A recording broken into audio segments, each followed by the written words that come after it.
Caitlin Clark stimulus package, also known as the newly agreed upon CBA deal. Make no mistake about it, folks. Every time the owners came to the table and said, fine, we'll increase the salary cap to this, you can thank Caitlin Clark.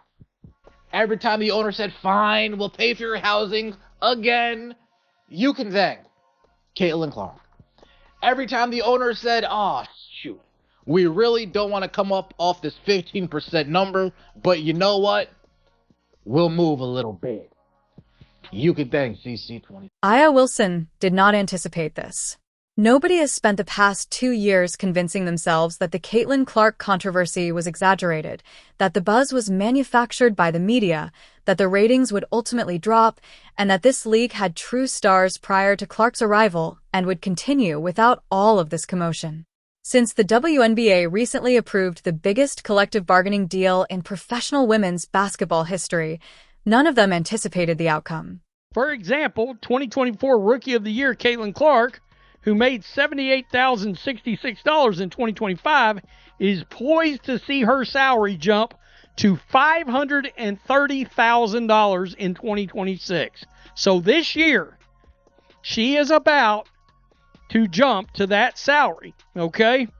Now, the other jump, the new provision would also be applicable to younger stars such as Aaliyah Boston, who is max eligible in 2026, and Paige Beckers, who is max eligible in 20. The salary cap increased to $7 million from $1.5 million. The average player wage increased from approximately $120,000 to over $600,000. The minimum wage exceeded $300,000. Real money, revolutionary money, the kind of figures that seasoned players in this league have been battling for since Caitlin Clark was a high school student. Clark's change from $78,066 in 2025 to $530,000 in 2026 was the first figure they displayed. The building is currently on fire.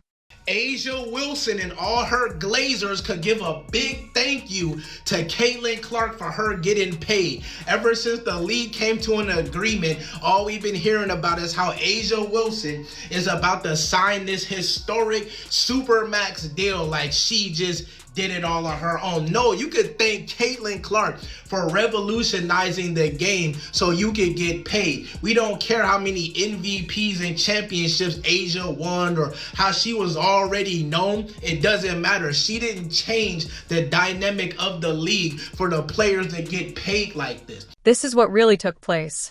Everyone in women's basketball knew that a negotiation between the WNBA and the Players Association was imminent, and it lasted for 17 months. The previous CBA was no longer relevant. It was a framework created for a league that was struggling to stay relevant.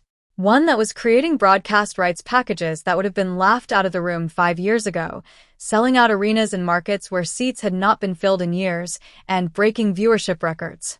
And one person was at the heart of all that expansion. Every significant metric, and every meeting where executives were suddenly paying attention. The reason why they had the battery in the back that they had was because of Caitlin Clark's impact.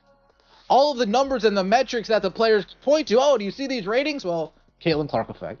Do you see this attendance? Well, Caitlin Clark effect. Do you see the social media impressions? Well, Caitlin Clark effect. This is called the Caitlin Clark stimulus package, and it will go down as... Therefore, when the new CBA was introduced in March 2026, it included a mechanism that no one wanted to formally name after a particular individual.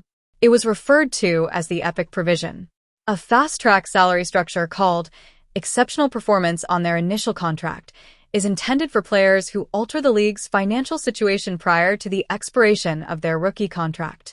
The official wording of the clause does not include Caitlin Clark's name. It didn't have to. Every boardroom in women's basketball understood exactly who they were focusing on. The WNBA uses the EPIC provision to subtly and legally state on paper that no two players are alike. Different paperwork is needed for some athletes. So this WNBA collective bargaining agreement will fast-track the ability for players on a rookie-scale contract to make maximum and supermax salaries, sources told ESPN. The new provision, called EPIC, Exceptional Performance on Initial Contract, allows players to renegotiate their 4-year salary and earn the standard max that year if they were previously an all WNBA first team or second team, or the supermax if they won in the... The only thing that tells this narrative honestly and without softening the edges is the figures. Therefore, let's put them on the table. Caitlin Clark, the player who sold out opposition venues in locations that hadn't had a full house in 10 years, helped the WNBA surpass 1 million viewers per game for the first time since 2008 in 2025. The player whose name appeared on a schedule increased television ratings by more than all the other players in the league put together. Made $78,066. $78,000. A mid-level paralegal makes about that amount of money. That's around the salary of an entry-level marketing coordinator who works behind a desk in a city that nobody travels to for vacation. It is not even close to what a rookie in Major League Baseball, the NBA, or the NFL would start at. In the meantime, Clark was selling jerseys, setting assist records, and adding cameras to women's basketball, something that hadn't happened in a long time. Her actions were truly unprecedented in this league. Additionally, the league was giving her a check that was insufficient to pay for 2 months' worth of rent on a respectable Indianapolis apartment. That's not a salary. The league is hoping that its most valuable asset won't calculate the numbers. She performed the calculation. The math was done by the whole sports community. Additionally, the new CBA serves as the league's official, long-overdue admission to the public that they had no choice but to do it. The way the team is structured, in order for this team to remain intact, Sophie would have to be willing to take a league minimum kind of deal, which is around $300,000. And I don't see that happening. Okay, and I believe also people are going to be shocked how much money Lexi Hull is about to be offered, because I think she's going to get offered $600,000 to $700,000 by somebody, and that is going to greatly complicate things. In 2026, that is no longer the case. Clark's pay increases by more than 500% to $530,000. Over 6 times her earnings from the previous season. And take a moment before you start praising the league for finally getting it right, because that $530,000 is still the best team sports discount available today, and it's not even close. In 2025 alone, Clark earned $16.1 million, while the WNBA paid her $78,000. Pay, endorsements, public appearances, speaking engagements, business agreements, the whole enterprise. Wilson, HY, Gatorade, Nike, and State Farm. She is the world's 6th highest paid female athlete. The WNBA paid her less than half of 1% of her entire salary in 2025, when her earning potential was at its highest. The league was receiving franchise-level services at a cost that no professor at a business school could justify without becoming physically uncomfortable. The increase to $530,000 is genuine. You're welcome. Even if it has been earned 10 times over, it still doesn't accurately represent Clark's true value to every sponsor, TV network, and venue that sells out as soon as her name comes on the away calendar. The rise is unfair. The least the league could do to avoid further humiliating itself is this. What has now happened is, because of the quote-unquote epic rule, I'm going to call it the Caitlin rule, because let's be real, she was the first person to have reached this. Whether it be it's Caitlin, Aaliyah, and Paige are all eligible. I'm just going to call it the Caitlin rule. Just like the old Rose rule in the NBA, we're going to call it the Caitlin rule. So, ironically, if Caitlin goes and wins MVP this year, she's actually eligible for the Supermax in 20. However, this is the point at which the narrative begins to feel more like a chess problem than a celebration. Because money does not appear out of thin air, Clark's pay increases from $78,000 to $530,000. It is derived from a salary cap. The new salary cap for the WNBA is $7 million. The Indiana Fever needs to use its entire payroll to develop a competitive basketball squad. For everyone, not just Clark. Every player, from the starting lineup to the bottom of the bench, must make at least $7 million. And before any extensions, before the maximum deals, and before the summer choices that will determine what type of squad Indiana can actually build around her, Clark now uses more than 7% of the limit on her current contract alone. There's a term for what happens to a salary cap when 3 other key players are due extensions inside the same window and your franchise player is finally paid appropriately. Squeeze is that word. And the Fever is going to feel every bit of it. I wish they would have had Kelsey Mitchell on here.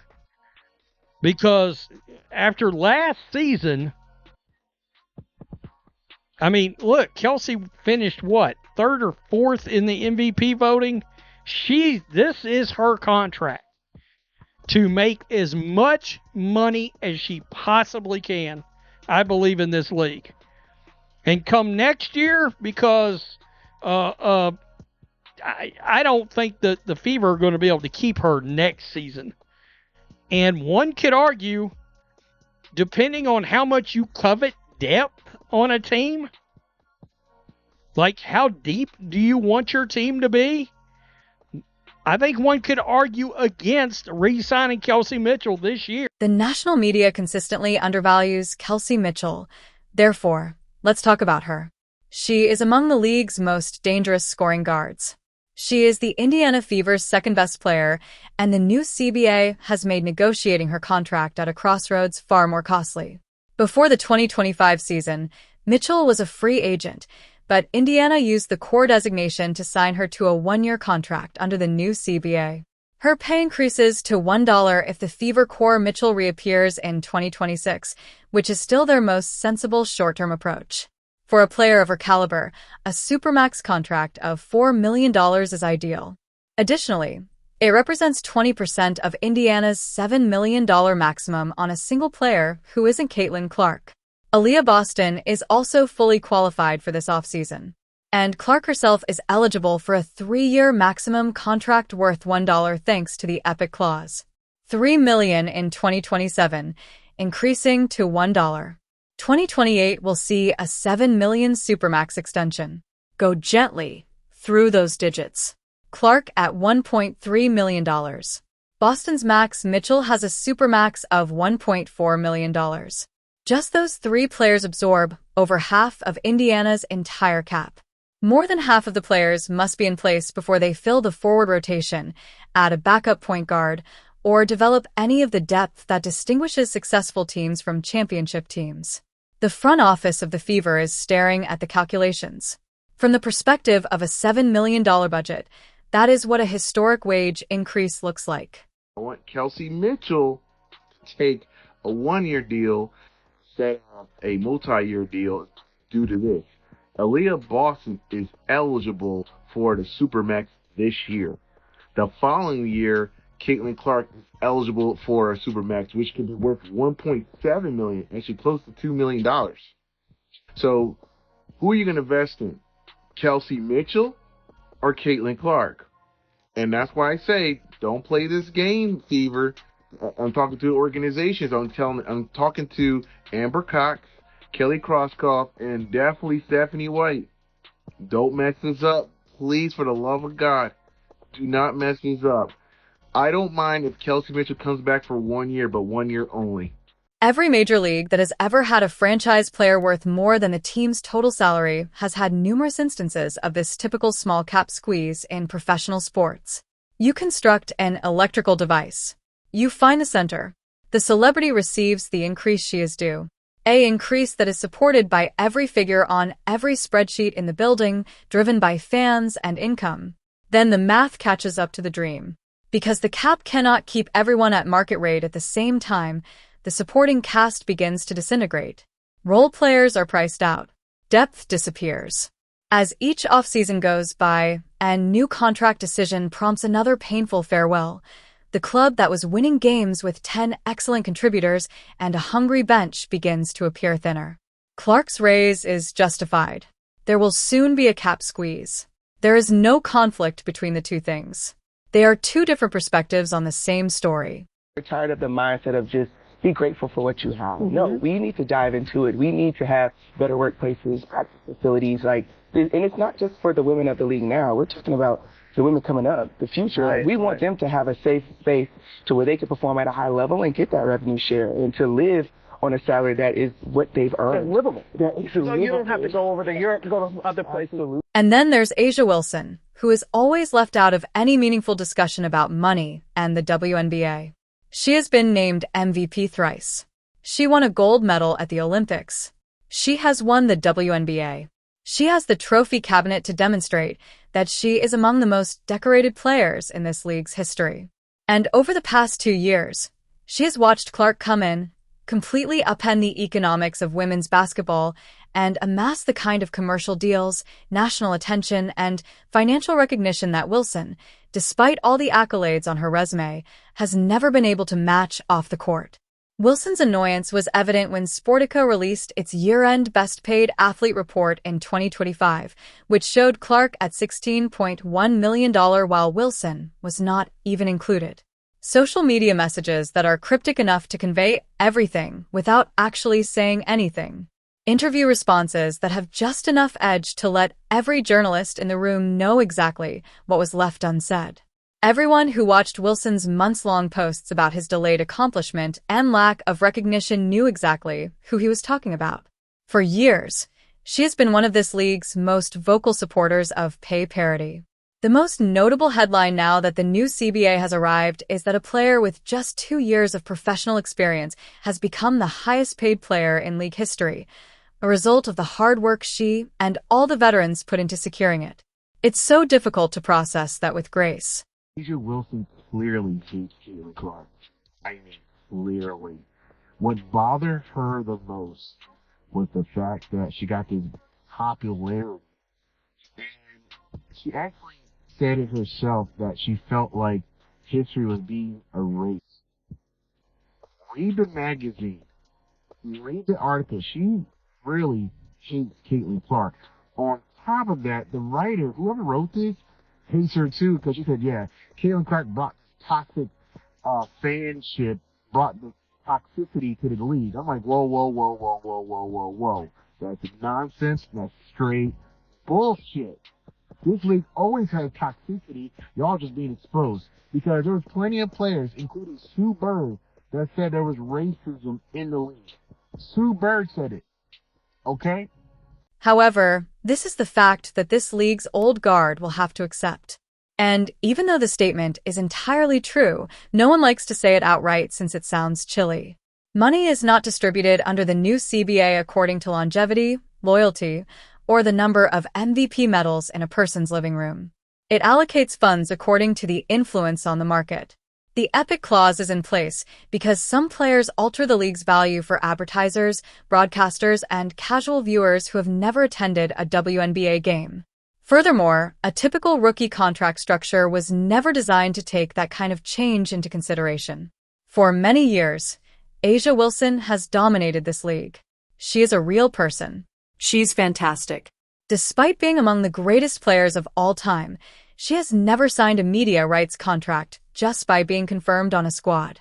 On a Tuesday night that began as a mid-tier regular season game, she has never helped the WNBA surpass 1 million viewers. Despite being slated to perform there, she has never sold out an opposition team's arena. Clark regularly engages in all of those activities. It's not a discussion about who is a better basketball player. That's how economic impact is measured. Additionally, leagues that are expanding as quickly as the WNBA do now pay for economic impact before they pay for nearly anything else. This league was founded by the old guard. It's being monetized by Caitlin Clark. While both of those statements are accurate, only one of them is responsible for creating the new pay schedule. Indiana Fever guard Caitlin Clark, speaking from experience, players like me are going to be the ones that I think feel it the most.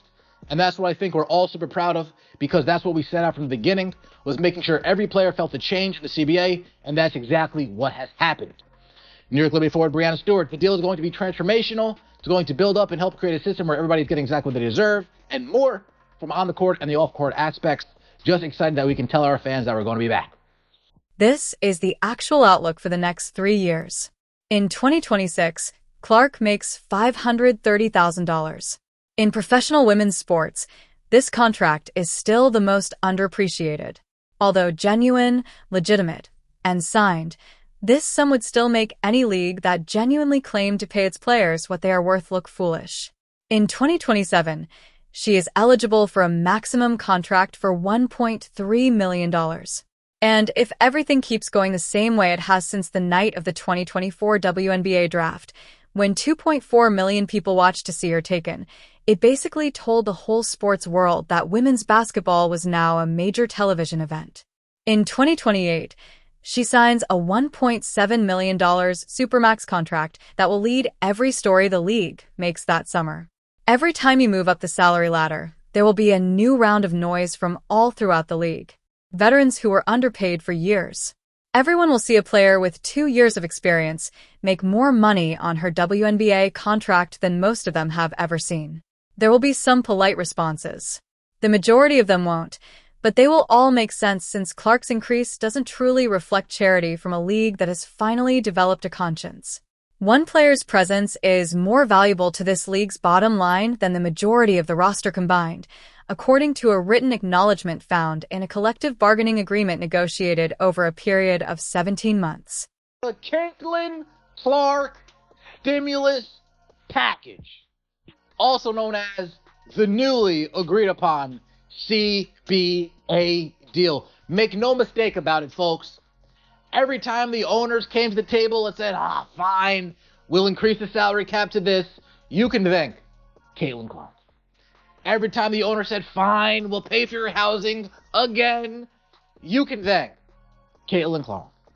Every time the owner said, shoot, we really don't want to come up off this 15% number, but you know what? We'll move a little bit. You can thank CC22. And on the player side, the only reason why A'ja Wilson is capable of frustration. Veterans have the right to object to the distribution. Fans can argue over what constitutes a worthy sport while determining its own worth. All of those discussions are just and should take place. One thing, nevertheless, is no longer debatable. Nobody still believes that Caitlin Clark is valuable to this league. It's a line item. $530,000 is on the rise to $1. $7 million in a league with a $1 total salary cap. $5 million a year ago.